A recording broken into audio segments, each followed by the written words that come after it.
Do we even need email in a world of apps and Messenger and WhatsApp? Well, that's what we're going to discuss in this very episode. I did a podcast with my very good friend Carl Taylor, who I have another show with, but this is an original show actually called The Future of Humanity. And in this show, what we did was we actually covered where we think email is going, where we think business communication is going, and how you can benefit as a business owner, making sure you are staying on top of consumer trends that are influencing businesses, and the smartest businesses are jumping onto these. So listen up. Hope you enjoy the episode. From here, it's going to be audio only, and I look forward to catching you in the next one. Typically 35 to 55 years old. So business owner 35 to 55. I think they would see it as less time, which it probably is less time to bash out an email and send it off, because then it's on someone else's to-do list. Email is the world's to-do list for you. And so I think it's easier for them to bash out an email and send it off because it's like the loop is closed, it's off their list. Whereas sitting there on live chat with our team might seem like longer. Whereas for me, being Gen Y, I see, well, live chat is instant and I can get it done instant. And so my priority is to get things done instantly. A wise man once said, the best way to predict the future is to create it. You're about to experience a next level show. Scientists, entrepreneurs, thought leaders. You're listening to the Future of Humanity podcast. Hey, and welcome to another episode of Future of Humanity podcast. I'm your host, Carl Taylor, and in today's episode, we're doing something a little bit different. Rather than me interviewing an expert or a scientist, I've decided to bring on a friend of mine who is actually an expert in his own right, and we will talk about that. But I've decided to bring him on to just kind of have a discussion. Rather than me interview him, we're having a genuine discussion that we have had this type of talks and conversations before. So who are we talking to? I'm talking to a great friend of mine. His name is Peter Moriarty. Peter is an expert in small business cloud computing. He's been ranked as one of Australia's top 10 entrepreneurs under 30 by Smart Company and the Australian Anthill Publications. He started his first IT consulting business at the age of 15, just like I did back when I was 15 as well. We've had a very similar journey in our business careers. And he's a techie. He loves talking about ideas just like I do. In this episode, we talk a broad range of stuff. We talk about the future of email when it pertains to individuals, but also to business. So if you're a business owner, you'll find this fascinating. We go all the way to identity and space and who will own planets. And we talk a lot of different stuff. You're going to love this episode. Can't wait to dig in. Let's get started. We were having a conversation recently, right? We went for a walk and we're having this conversation, and it kind of led to, I asked the topic, what would be of interest if you were to come on the podcast? And we kind of ended up having a conversation. And at the end of it, we're like, we should have recorded that. That was the podcast episode right there. So that's the reason that I've brought Peter on to have that discussion again. And we'll see where it goes, but we might not have the exact same discussion. I thought it would be valuable to bring on a friend who I have these kinds of conversations with, and he's a technical guy. Well, we've had a similar business journey, haven't we, Peter? Yeah, absolutely. So many interesting parallels, starting businesses, tech support businesses around 15 and then kind of growing it. And you exited in your early 20s. I was a slow learner and I just kept going. Very quite interesting parallels there. I remember how our conversation got started, and you said, hey, I'm launching this podcast on the future. And I said, well, I spend quite a lot of time thinking about the future, but, primarily for business strategy. And I'm not worried, but a little bit curious about the future in terms of the area that I'm in, because we provide business productivity tools. And what that looks like in a practical sense is email, file storage, Hangouts, video calling, communications in the Google ecosystem, and we help implement that for small businesses. But what's interesting to me is how communication is changing, and how in 5 or 10 years' time, I always have to ask myself the question, are we still going to be emailing? And I think that's how our discussion got started. And I think that's a great one to talk about, because email itself, sure, it's absolutely critical right now. But if we look 10 years into the future, 10 years, not just 5 years, but 10 years into the future, and, we start to see email potentially like faxes or like sending letters. And that's a very curious topic for me. Yeah. And my first thought when you said that was, for years, as an online marketer, primarily has for my clients and for myself, made a lot of money using email. People have been predicting the death of email for a long time. And every time someone's predicted the death of email, it's never happened. Emails come back stronger. But I do agree with you. I think right now we are seeing a huge trend, especially towards messenger app. I hate email. I absolutely hate email. I recently am really thankful that I check my email regularly, but generally I try to check my email like once or twice a week. And, if you're not a business person, you might be listening to that going, oh, well, that's normal. But no, if you're a business person, you're living in your inbox. Yeah, it's like dopamine addiction. You get the little pellets, the little reward for checking your email.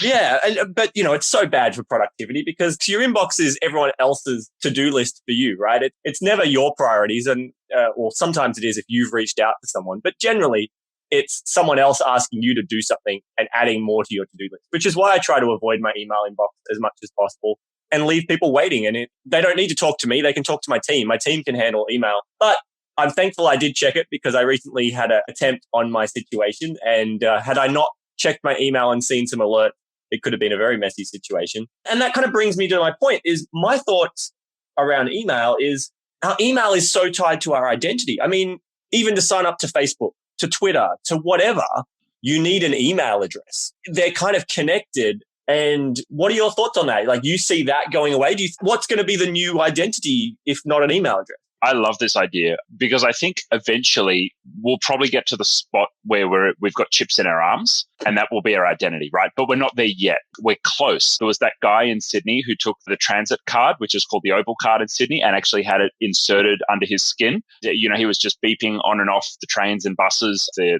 RFID chip under his skin. They eventually cancelled his card because, Australia says it's all about innovation. That was just a little bit too much innovation for the politicians. To get there, I'm not sure what we're going to need to get there. What I know that we are seeing is that communication is certainly changing. Identity is really something that I love because when I go and sign into a website, if I have the opportunity to use my Google account to do that, and other websites in the consumer space, you will be able to use your Facebook account to sign into account. It's like a secure bridge. You only really have to secure one account then, either secure your Google business account or your Gmail account or secure your Facebook account. And theoretically, you're safe across all of those websites because, you're not having to use username and password. One account's hacked. All of your accounts are hacked. That's the downside, yes. We can trust companies like Apple, like Google, like Amazon, like Facebook, to do a pretty good job of protecting our data and protecting those accounts from getting hacked as a service. We obviously have to have a pretty high level of responsibility with how we lock down those accounts. And that's obviously something that you've explored recently very personally. But what I like about that is that becomes your identity. Now, ironically, it's still tied to an email address. Your Facebook account is still tied to an email address. Your Google account is still literally an email address.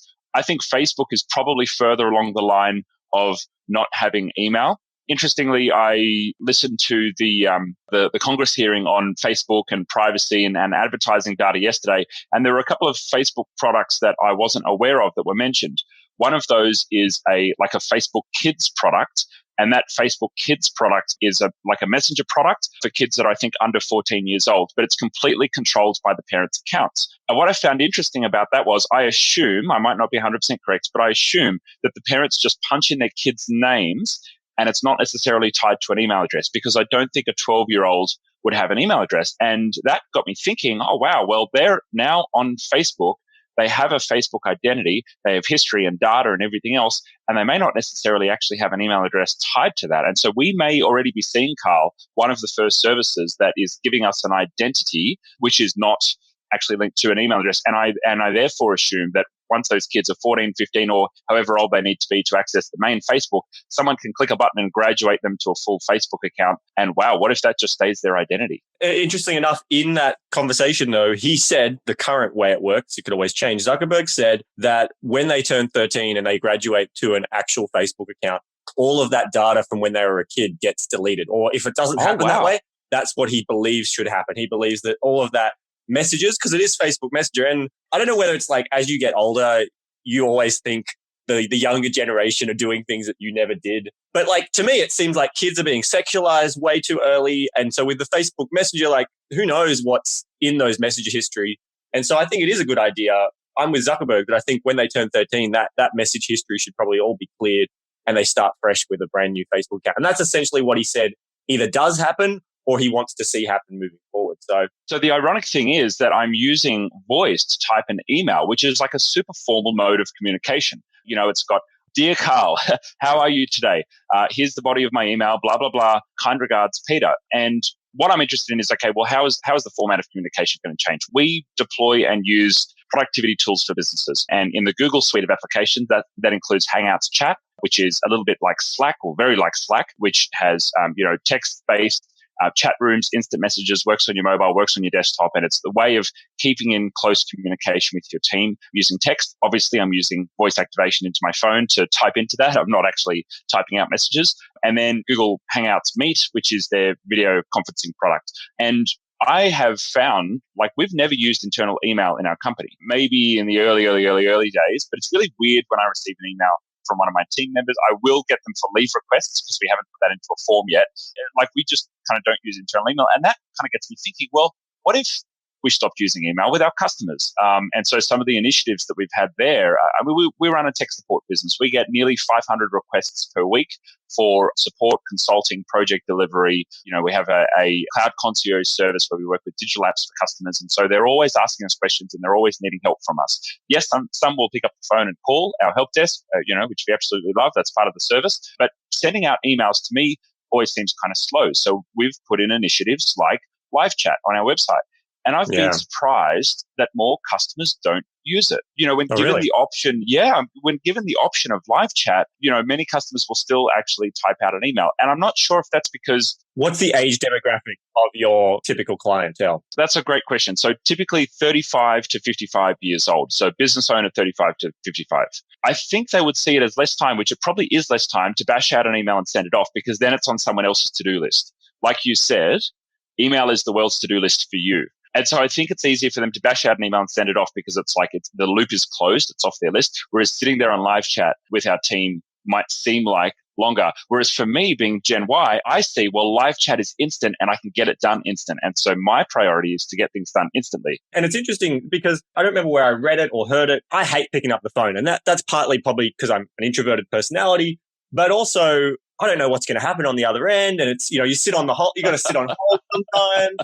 And even on live chat, you do have to wait. But the difference, to me, it feels far easier. Like numerous times when I've been at the airport, Telstra has now changed the process. But pretty well, when you were going to go overseas, when you wanted to enable a travel pass so that you could keep your phone working overseas, you'd have to either call up or they had live chat. And I would always prefer to use live chat because I could sit in the lounge at the airport, open up the live chat. I remember once I was even sitting on the plane, still waiting on live chat for them to turn it on just before I had to turn my phone off and put it onto airplane mode. Live chat was just so much better. And I read or heard somewhere that more and more customers are wanting live chat. So it's interesting that you're not experiencing that same trend that this article seemed to indicate that bigger companies are finding. But I agree. Our generation, Gen Y and below. And it is interesting. There is this definite trend back towards chat. I mean, things like Slack. You know that I use Slack. It revolutionized my business, right? And then Slack having bots as well. But none of that's new. I remember, maybe I was like 10, 11, 12. I don't know how old I was, but I remember using IRC. I don't know if did you ever use MIRC? I don't know if I was on IRC because you're like 2 years older than me. I think I was using Messenger. Probably I was on Yahoo chat rooms, probably some Jabber services as well, which is very close, but not specifically IRC. But well, Slack is IRC. It's built on the same framework of IRC. They just built a new interface. That's all they did. And it's become new again. So the technology behind Slack and chat tools like that is absolutely not new. It's been around since almost the beginning of the internet, very early days. It's revolutionized my business. Like you, not a single person will send emails internally. Like we definitely don't have that leave thing because we have a Slack bot that handles leave. So the team can just message the bot and that puts it all in the calendar. It asks approval from their managers. That's the trend we're seeing. Like Facebook Messenger is for my friends at least, my preferred, or text is my preferred method of contact. If someone calls me and it goes to my voicemail says, do not leave me a voice message. It says either email me or send me a text. I should probably update it so it just says send me a text. That's a great way to weed out spammers though, because spammers, they leave you a voicemail message. You're like, well, clearly they're a spammer because they didn't listen that it says I don't check my voicemail messages. I think that's interesting. But I think you've brought up another technology that really needs to die, and that's SMS. SMS is as old as ICQ, IRC. And I've been an Apple fanboy for years and years and years, but working in the Google ecosystem, I was convinced to go over to Android when Google started bringing out their own hardware with the Pixel phones. I switched from using iMessage, which all of my friends and all of my family were on. We had group chats and everything happening, and we had to find another app. And we settled on Messenger because everyone has it. I tried to convince my family to go to Google service Allo, but no, that wasn't going to happen. So we ended up using Messenger. And actually, we've got a fantastic family thread. I've got two families, but we've got two family threads. And we have a whole lot of fun in those in Messenger with GIFs and, photos being shared and all kinds of things. My brother had a baby at 5 a.m. this morning, and that was shared on Messenger, photos to both families, which is wonderful. Now, I got a text message from you about this show, and I was like, what the hell is Carl doing? Why is he sending me a text message? Messenger works on your computer. It works across all your devices. It's cross-platform. You get read receipts. And text is like the equivalent of sending a fax in 2018. So I don't know if you were drunk or something. Maybe it was like late at night. I'm just curious that we have these services that are lingering on. I'm curious, like, what did it take to get rid of fax? Will we then get rid of SMS? And is email in that same category? Could that happen? We were talking about ways that customers communicate with us in a business sense. And as well as the live chat initiative, we also have an integration from Zendesk, which is our ticketing system, which handles all the live chats, all of the email communication. And when we have a phone call, we make notes in there as well. Now, we've enabled a bridge from there into the messages feature of our Facebook page. So customers can actually go to IT Genius, they can message IT Genius, and that's going to come into Zendesk. And we actually have a live chat using ManyChat. We have a live chat functionality with that as well for even more rapid responses.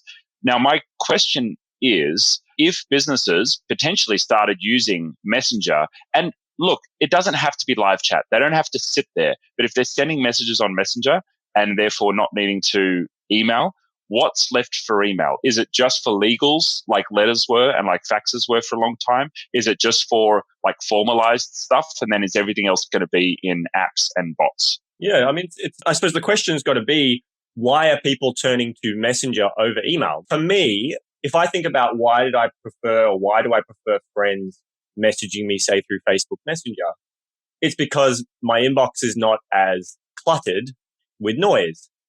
Now, that's changing. It's probably been, 4 or 5 months since I kind of started telling people and using Messenger more. And so you asked, why did I send you a text? I knew for a fact that you had, seen it, delivered it, and it was like. But you wouldn't have got a read receipt for a text though. I knew that it wouldn't be in my mess. I wouldn't have to log into Facebook to see it, to be honest. And I'm sure Facebook, it's just some software updates they could fix this. But Facebook Messenger is not.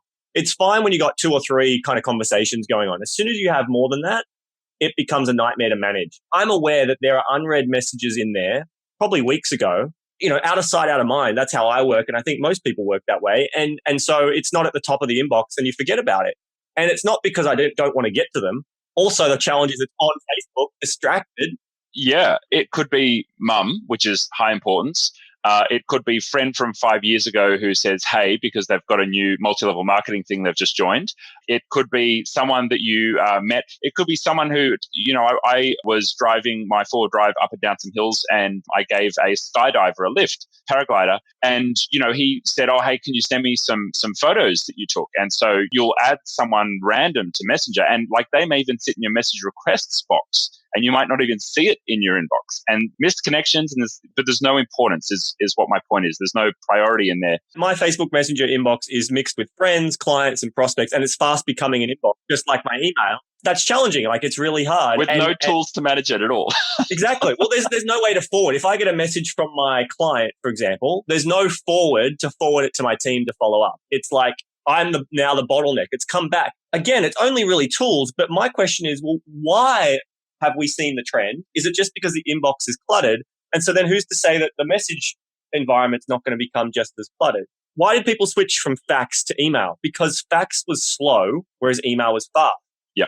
Messenger technically is no faster than email. The only difference is because it was less cluttered, our response was probably faster. If we chunk up from the technology and whatever side, and we think about it on a society level, technology has always been sold to us that it'll make our life better. We'll have so much more free time. Add this automation in. The computers will do it all. The truth is we've been more connected, so we've had less time Our brains haven't been able to switch off. Some people ask me, why don't we offer Slack integration? And we are building something, but why don't we let our clients come into a Slack channel and talk to my team? One of the people I know who did do that confirmed my concern.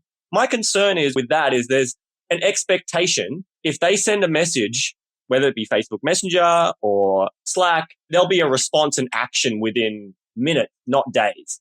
And email, because of the trend, if something takes a few days to be actioned, I mean, it's become more the norm. In the beginning, emails were probably instant, but now it's the norm.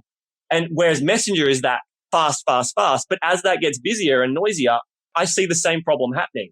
So while I do agree that there's this trend happening, I'm not sure whether it's truly sustainable and better than email. What is Messenger doing that email better than email, except making the messages shorter?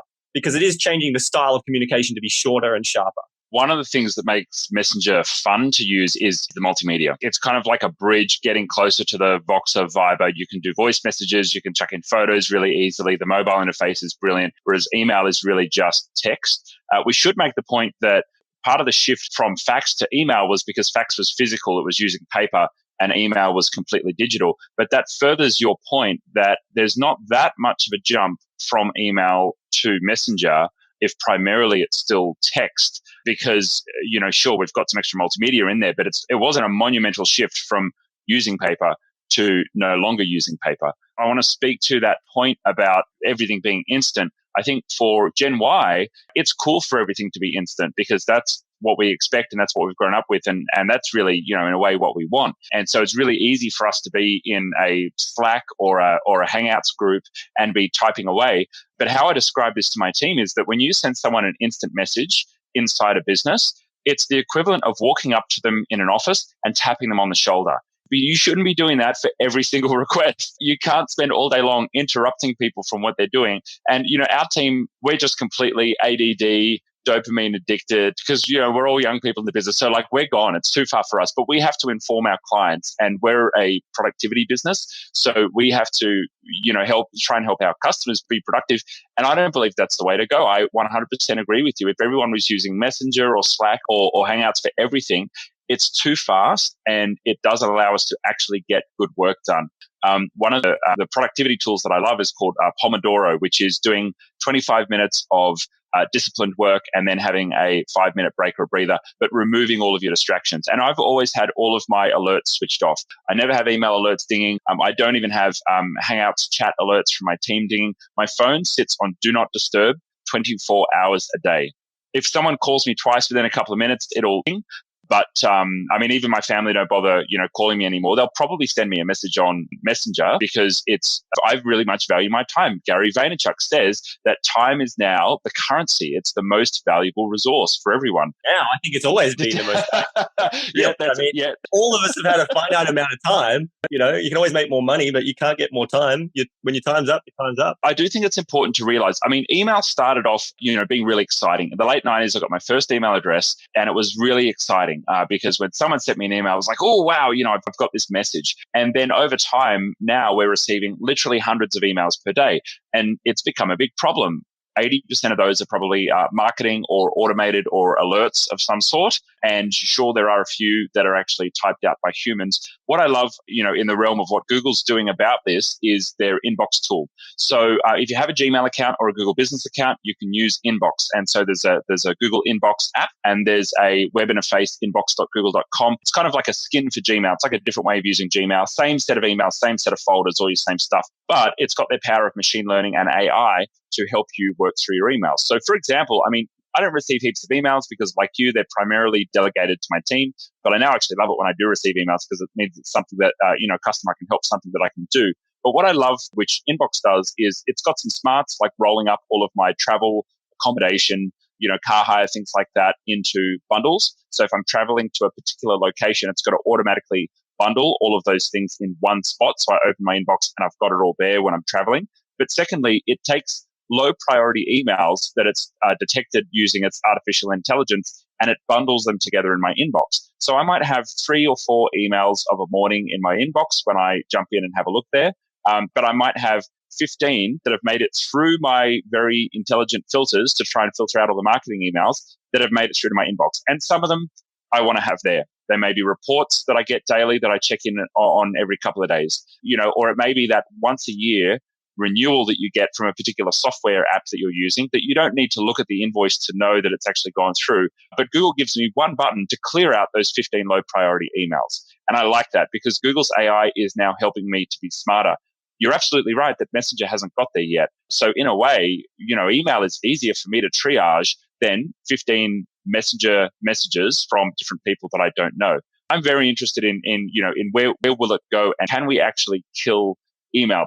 Let's say if Messenger had a better way of us triaging, let's say if everyone was using it, because it has to be a platform that everyone's using. And I think Facebook really, everyone is using Facebook. I've got one or two friends that don't use it, but I would say it's got about 80 or 90% penetration in, let's say, from 18-year-olds to 50-year-olds. If we've got every single person has a smartphone, everyone, right? We've got that there. So in terms of tech adoption, like we've got everyone on something that could be the next thing. How do we kill email? What are the actual uses left? And, is this just about email or are there, is there a broader discussion around how we will use technology to communicate differently in the future? I think one of the things that adds to email's prominence over, say, a messenger platform is that email is essentially a protocol, right? And it's agnostic as to what service provider you use. Whereas currently Messenger, you've got iMessage on your phone, you've got Facebook Messenger, you've got WhatsApp, you've got all these different tools. Now, Android... 2 out of 3 of which are owned by one company, by the way. Yeah, well, exactly, right? But then, if we go broader, right, we're talking WeChat, we're talking, if we go around the world, then like all these people connected, that's very much in the Western world. But if we go far more globally, got a very different story as to who's got smartphones and how connected they are. I wonder what Russia's version of WeChat is. I don't know. Yeah. So it's very interesting is chat is a bit more walled garden than email, which is really kind of agnostic and accessible to all. And that's kind of in the original vision for the internet was this kind of platform open to all. It's interesting. I see two trends. I see a trend of us moving to being more connected and more open source things and more community driven and less walled gardens. But at the same time, we see more gardens kind of being created online as well. That is so interesting. So like if IRC was open from the start, and it was literally around from the days of news groups, from the founding of the internet, my question is, why hasn't that taken off? Why aren't we all using an open IRC?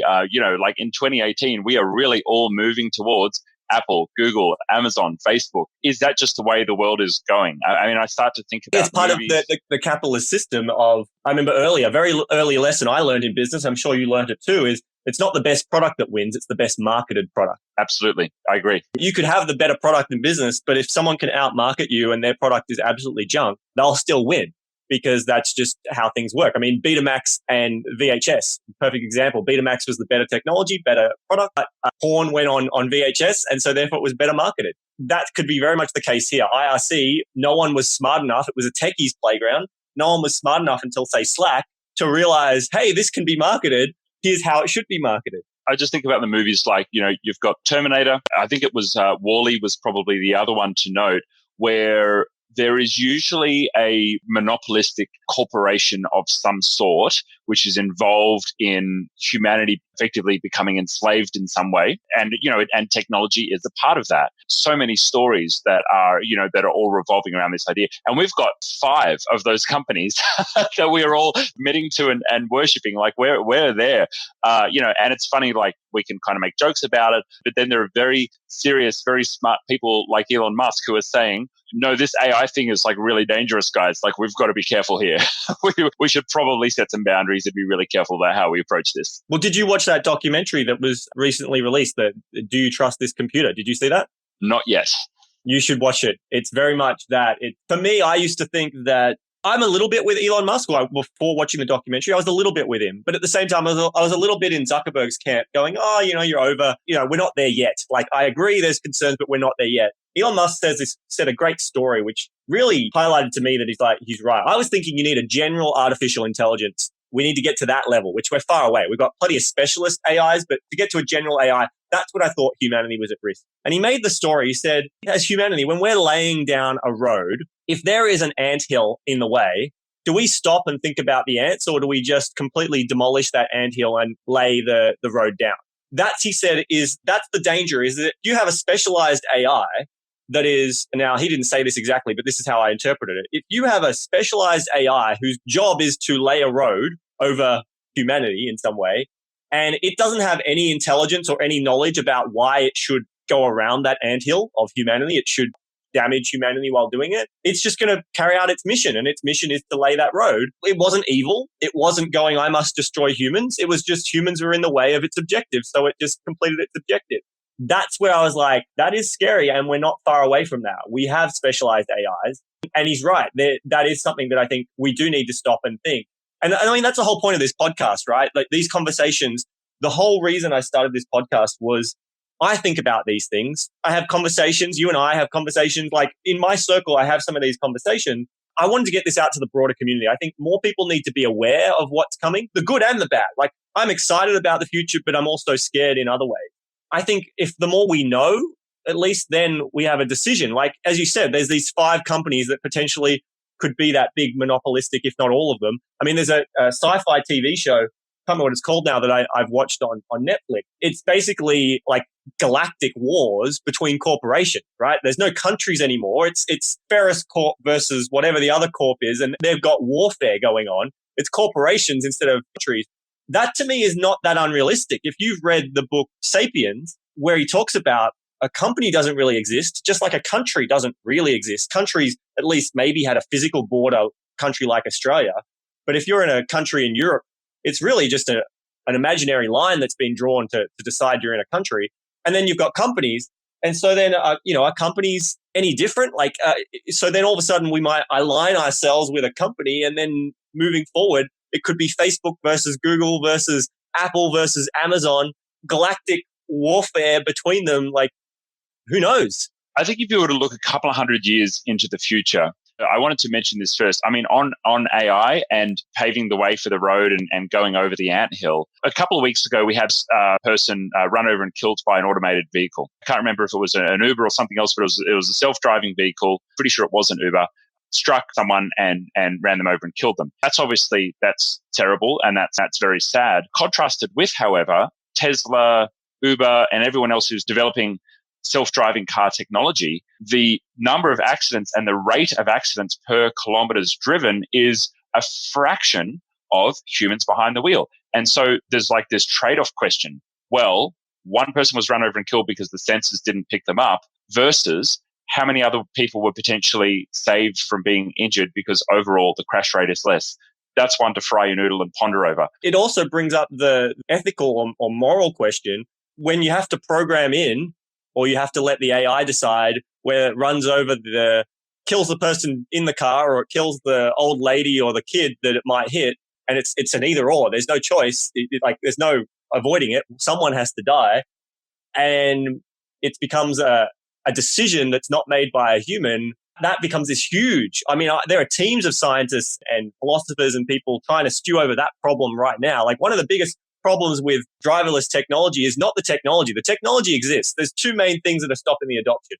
One is other humans on the road. Like, if we could take all human drivers off the road and just put driverless cars, we could do it. We'd be fine. Yeah. The second thing, but it's teaching the driverless cars how to handle humans on the road. That's the problem. And then the second thing is that moral question of, well, how do we decide where liability lies, the legalities of when someone dies, like all of that. That's the messy stuff. Those are the 2 main things. There might be a few more, but they're the 2 main things that have to be solved before driverless cars can truly take over.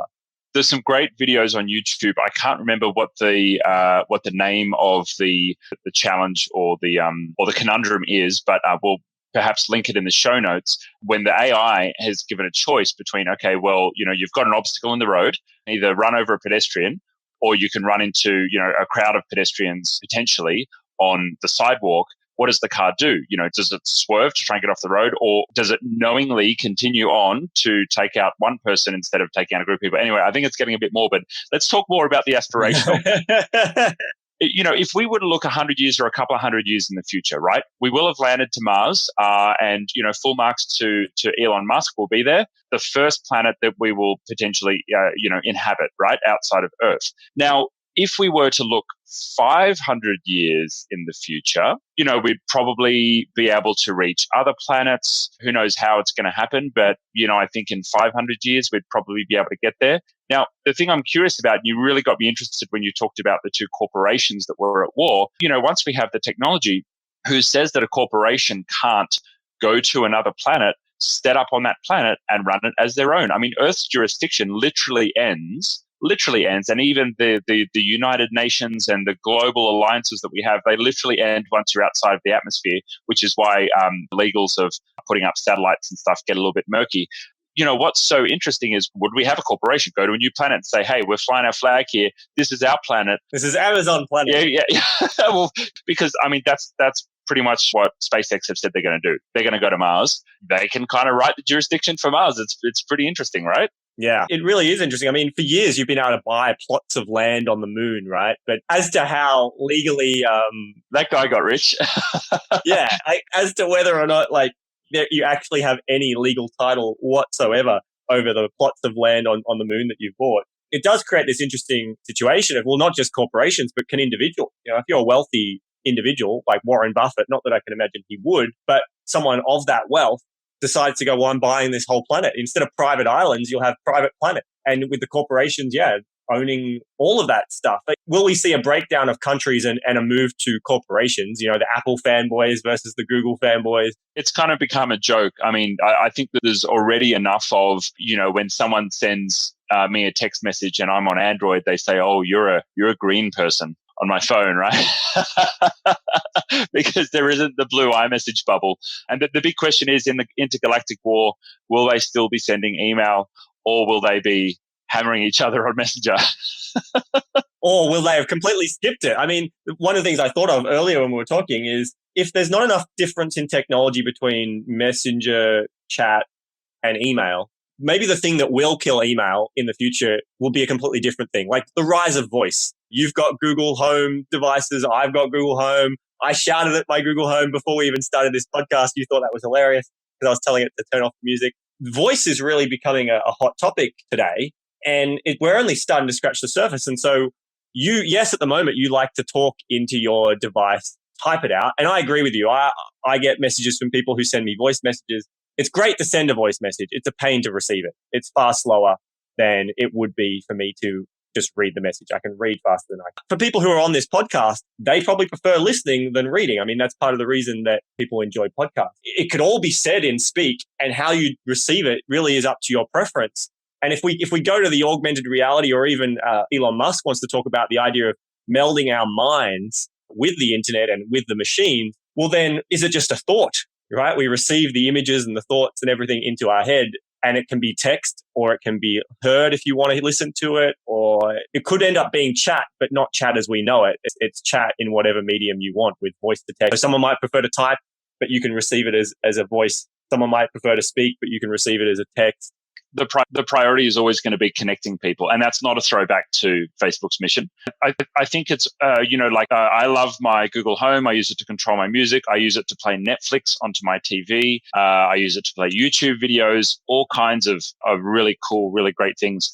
In the US, you can use a Google Home to make phone calls. So you can talk at your Google Home, and that's why they called it the Home. It's becoming this really brilliant home device. And I think, in the days of right now, Skype and Zoom and Messenger and what's Apple's one's FaceTime, this technology is primarily going to be used to bring us closer as a humanity. And I'm also very curious about what's the next step from video, for video and audio, looking at cameras, talking to each other. I would say one step we have virtual reality, and we have augmented reality. The first little hint into that is the animojis that have come out on different smartphone platforms now. So if you don't know what they are, it's like a little animated, I think they're stupid, but maybe I'm getting old. It's a little emoji, and it uses face recognition to look at the subtle movements in your face, and it mimics those into an animated character version of yourself. I don't know if these are going to kick off or not. Who knows? It's certainly interesting because it's starting to, this is in the realm of augmented reality, it's starting to go beyond just picture and audio, which we've had for a long time, and where I think starting to get ready to graduate from. Well, Peter, with the Animoji, a perfect marketing idea that you could have is You get your own custom Animoji created that's like the symbol of the IT Genius logo. When someone signs up, you can send them a welcome Animoji where it's like, hello, welcome. Someone's going